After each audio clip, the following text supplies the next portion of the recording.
I danzatori sono dei pazzi, per chi non sente la musica. Questa frase viene attribuita a Nietzsche, ma non sappiamo veramente se sia sua. Sappiamo che è suo il celebre aforisma: bisogna avere del caos dentro di te per poter generare una stella danzante. Queste frasi calzano molto bene per la danza Butto, che è una danza rivoluzionaria. La cosa che mi ispira di più quando diciamo che i danzatori sono dei pazzi, per chi non sente la musica, è l'immagine tipica del danzatore Butto che si muove come un folle, fa dei gesti bizzarri, non cerca l'espressività del gesto, non cerca un gesto che deve per forza essere bello o aggraziato e non si accontenta del gesto meramente atletico, ma cerca di andare oltre. Se un passante dovesse vedere un workshop di danza butto o una performance di danza butto, non sarebbe uno scenario impossibile o improbabile credere che questo passante si immagini dei folli che stanno facendo delle cose che non si capiscono molto bene. E la danza butto quindi ha la follia in sé. E che legame c'è tra la danza, la follia e la filosofia? Beh, abbiamo cominciato con delle citazioni di uno dei filosofi più importanti del Novecento, che è Friedrich Nietzsche. Io credo che ci sia un legame profondo tra danza e filosofia, perché mi sono accorto danzando nel tempo che più danzo, più mi trovo a riflettere. E tutto il metodo Fuya e il modo con cui propongo la mia metodologia di insegnamento e di ricerca è focalizzata sulla non distinzione tra corpo, mente e spirito. Noi solitamente siamo portati a distinguere tra ciò che pensiamo e ciò che agiamo. Questo è un retaggio filosofico che possiamo ricondurre e che di solito riconduciamo a Cartesio o addirittura prima ovviamente alla filosofia di Platone. Più danzo, più mi accorgo che attraverso la danza si attiva una forma di pensiero che ci fa accorgere del mondo in un modo diverso.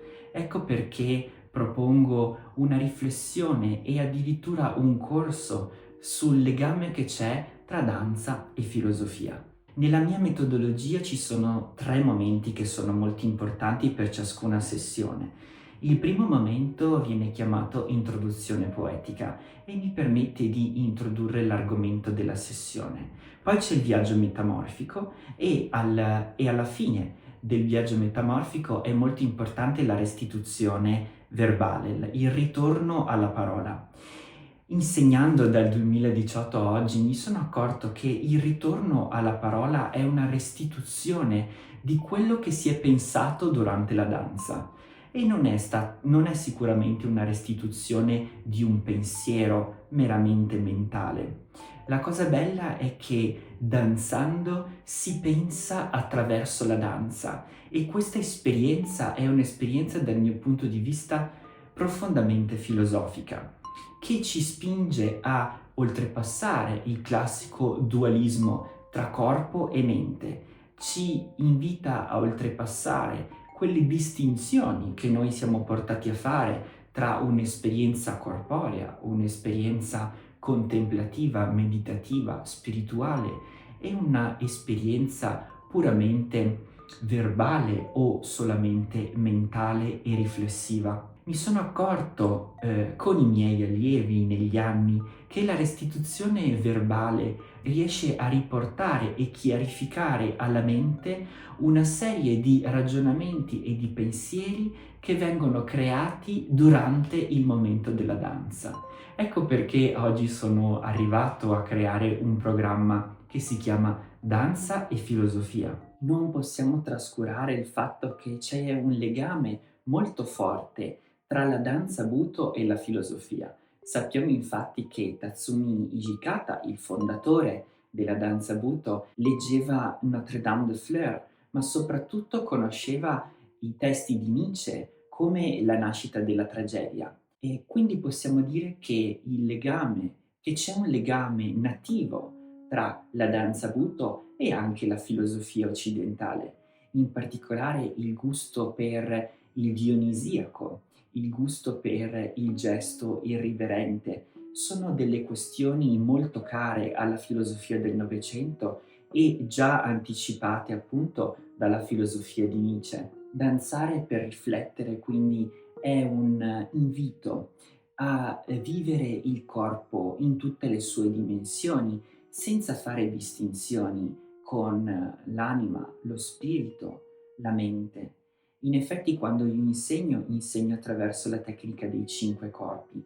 Parlo di un corpo alchemico che è composto dalla sua dimensione fisica, il corpo fisico, tutta la matericità, diciamo, delle cellule e della nostra biologia. Il corpo emotivo, quella capacità squisitamente umana di provare emozioni. Questo corpo emotivo è la nostra dimensione sociale, quella che ci permette di entrare in connessione con gli altri della nostra specie e addirittura di arrivare a proiettare le nostre emozioni, i nostri sentimenti anche nell'ambiente. Ma è chiaro che il nostro ambiente ci parla anche di qualcosa che non è umano, che non prova le nostre emozioni, i nostri sentimenti, ma ci apre a un universo molto più vasto da noi. E per questo parlo di un corpo spirituale che ci apre a ciò che sta fuori di noi e a quello che anche è altro da noi. Possiamo chiamarlo un mondo che abbia una prospettiva non antropocentrica, ma che adotti una prospettiva ecocentrica. E non finisce qui, perché noi siamo naturalmente esposti anche verso a tutto quello che ancora non esiste, che potrebbe inverarsi, a tutto il mondo dei nostri antenati, oppure proiettandoci in avanti verso il mondo delle future generazioni. Chiamo questo corpo remoto. Ecco che per il metodo Fuya queste quattro dimensioni, corpo fisico, emotivo, spirituale e remoto, che assieme portano al corpo alchemico. Ecco, credo che questo sia un modo filosofico per ripensare non solamente il corpo, ma la danza stessa. Una danza che mi piace dire danza dentro, fuori e oltre. Tutti questi temi non sono irrilevanti e non sono di certo una novità per il pensiero filosofico. Se pensiamo per esempio agli esercizi spirituali di epoca ellenistica, i filosofi dell'epoca, da Epicuro agli stoici, ma già prima rintracciando le origini di questi esercizi spirituali ai pitagorici e cosiddetto movimento pitagorico, intendevano la filosofia come non semplicemente un esercizio mentale, un esercizio razionale, ma coinvolgevano attraverso i cosiddetti esercizi spirituali come la premeditatio malorum o la meditatio mortis, una pratica che incideva nella vita quotidiana. Erano delle persone che vivevano insieme, in comunità, così come è nata la stessa danza Buto alla fine degli anni 50, negli anni 60 e 70, quando gli artisti Buto vivevano in vere e proprie comunità. Ecco che la pratica artistica o la pratica filosofica diventano qualcosa che incide nella vita quotidiana, che crea dei legami sociali forti e che produce anche dei veri e propri stili di vita. I filosofi, per esempio, a partire dalle comunità pitagoriche, avevano degli stili di vita che coinvolgevano anche delle scelte alimentari, per esempio erano vegetariani. Lo scopo principale era quello di condurre una buona vita, di essere felici, di interrogarsi sul significato, sul senso della felicità. Così anche il movimento epicureo e il movimento stoico in epoca ellenistica cercavano di costruire delle comunità all'interno delle quali si potesse vivere bene. Ecco, questo stile di vita credo che sia una scelta fondamentale che possiamo prendere anche oggi per proporre anche dei modelli e degli stili di vita alternativi rispetto a quello che la globalizzazione oggi ci propone. Per sviscerare tutte le possibilità di incontro tra la danza Buto e il mondo filosofico, ho creato un percorso di 6 incontri. Nel primo incontro affronteremo il tema della danza e l'origine di ogni cosa. Andremo a esplorare il mondo dei cosiddetti presocratici, che parlavano di archè, cercavano di rintracciare quell'elemento comune, quel principio universale che connette l'esistenza, che connette l'origine di tutte le cose. Ecco, io credo che andare a rintracciare le origini del pensiero filosofico ci aiuta a tracciare un ponte anche con la danza Buto, che è una danza rituale, che ci conduce a interrogarci sul significato, su che senso ha danzare oggi. Perché i nostri antenati hanno cominciato a danzare? Ecco, io credo che se andiamo anche alle origini della danza, rintracciamo quella dimensione spirituale per cui la danza ha un significato profondo, perché riesce in qualche modo a elaborare dei significati, delle visioni del mondo rispetto a ciò che viviamo tutti i giorni. Immagino l'epoca in cui i nostri antenati si ritrovavano attorno al fuoco di sera, sotto degli immensi e straordinari cieli stellati. Ecco, forse per esprimere la loro devozione, questo senso tremendum et fascinans, questo senso di terrore e anche di galvanizzazione rispetto all'immensità dell'universo.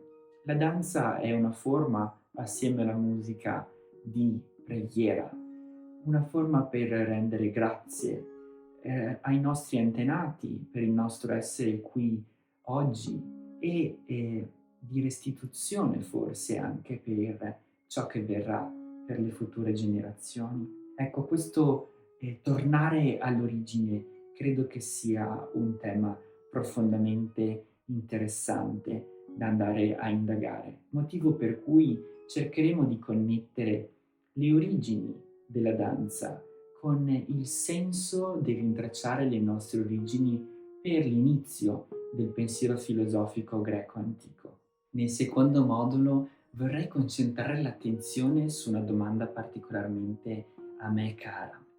È possibile con la danza rintracciare la verità oltre alle apparenze del mondo? Ecco, io credo che la danza ci apra gli occhi rispetto al fatto che il mondo non è meramente solo quello che noi vediamo e quello che abitiamo.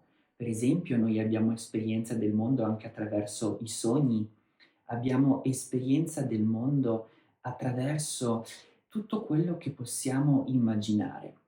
Quando danziamo, per esempio, siamo attraversati dalla nostra immaginazione che ci fa diventare alberi, ci fa diventare nuvole, ci fa addirittura diventare animali.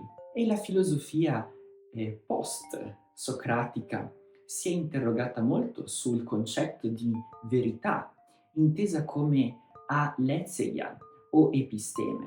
Aletheia in particolare ci interessa in questo momento perché il alfa privativo va a togliere il velo, togliere le apparenze. Si dice che troviamo la verità quando apriamo gli occhi verso il vero mondo, quando impariamo a riconoscere le apparenze. E la grande allegoria che guida questo pensiero è ovviamente il mito della caverna di Platone. Quindi andremo proprio a cercare di danzare questo grande mito, questa importantissima allegoria, per riflettere sul ruolo che può avere la danza rispetto a questo immaginario. A fianco a Platone ovviamente non possiamo non confrontarci anche con il pensiero di Aristotele e il punto particolare è ovviamente la poetica di Aristotele, all'interno della quale si parla moltissimo del luogo, del ruolo, del tragico e della potenzialità della catarsi, la possibilità di affrontare il tragico che c'è nella vita, così come fa la danza Buto, sempre in bilico tra la vita e la morte, ostentando un corpo che invecchia, ostentando un corpo che si ammala, un corpo fragile, e è proprio vivendo la fragilità, attraversando quello che può essere addirittura il trauma, che noi riconosciamo il dolore e questo ci porta alla purificazione. Ecco, in questo secondo modulo quindi affronteremo due grandi del pensiero filosofico, ma vedremo come sono profondamente integrati anche con la filosofia della danza Buto. La danza Buto ci invita a fermarci, ci invita a rallentare per vedere e aprire occhi nuovi rispetto alla realtà. In questo senso la danza Buto si collega molto bene con gli esercizi spirituali promossi da epicurei e stoici. Sto pensando a filosofi come Marco Aurelio, come Epiteto per gli stoici, oppure ovviamente a Epicuro con la sua famosa lettera a Meneceo per quanto riguarda gli epicurei. Ecco, gli esercizi spirituali possono essere affrontati anche attraverso la danza. Richiamavamo prima alle premeditatio malorum o alla meditatio mortis. Ecco, ho scritto articoli anche accademici su questo collegamento tra danza Buto e meditatio mortis. La danza Buto in effetti ci permette di affrontare il tema della morte attraverso una pratica artistica che è anche una pratica, dal mio punto di vista, ovviamente filosofico, perché si tratta di un esercizio spirituale a tutti gli effetti che noi viviamo attraverso il corpo, la danza durante il viaggio trasformativo, ma che anche abbiamo occasione di rielaborare verbalmente durante il ritorno alla parola. Ecco perché il terzo modulo di questo percorso Danza e Filosofia è dedicato interamente alla danza Buto in quanto esercizio spirituale.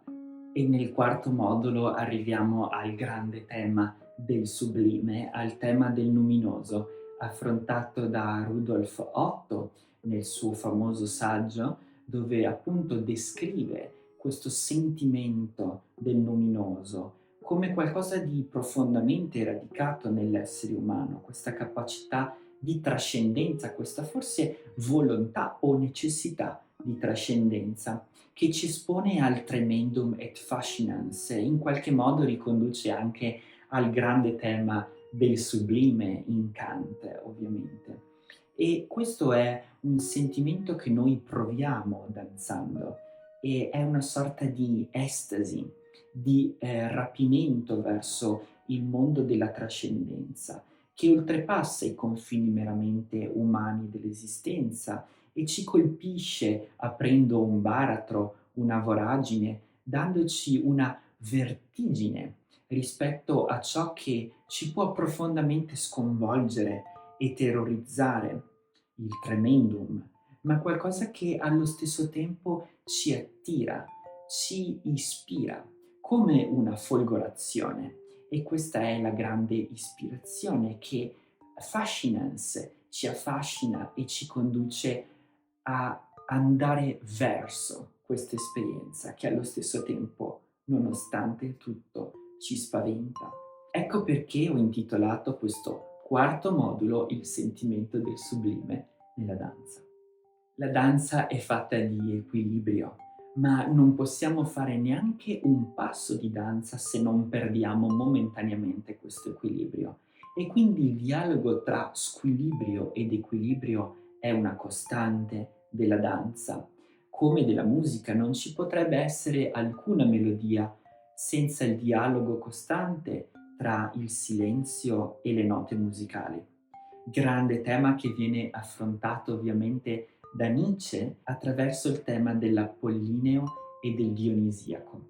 Un tema profondamente radicato anche nella danza Buto, nella sensibilità per il grottesco, lo sceno, ciò che esce dal gesto ordinario e conformato tipico della danza di Tatsumi Hijikata. Motivo per cui in questo quinto modulo affronteremo Nietzsche e il dialogo continuo tra gli opposti. E siamo soliti pensare la danza come un processo trasformativo, un processo di metamorfosi, ma siamo sicuri che la trasformazione delle cose del mondo sia qualcosa di reale o invece non sia un'apparenza? Ecco, la filosofia di Emanuele Severino che affronteremo nell'ultimo modulo di questo percorso ci spinge a mettere profondamente in crisi e in questione, così come fa la filosofia, il senso che attribuiamo ai nostri gesti. Se ogni cosa è eterna, emerge un volto assolutamente inedito della danza stessa e in questo ultimo modulo ci confronteremo proprio con il pensiero sull'eternità dell'essente. L'invito quindi è di danzare assieme questa connessione tra danza Buto, metodo Fuya e filosofia. Per approfondire questi argomenti ho scritto recentemente un nuovo libro che si intitola Primavera di un danzatore. All'interno ci sono alcuni spunti proprio su questa riflessione di dialogo tra danza e filosofia. Un altro libro è Danza e alchimia, dove vado ad approfondire il legame che c'è tra danza, appunto, e mondo immaginario alchemico. Nei miei libri invece La danza di Eros e Thanatos per una pedagogia queer e ho integrato nella danza Butto il pensiero queer, facente capo a Michel Foucault e a Judith Butler. Il dialogo tra danza e filosofia per me è particolarmente importante perché una delle prime domande che mi sono posto quando ho iniziato a occuparmi di linguaggio performativo è: che senso ha danzare oggi?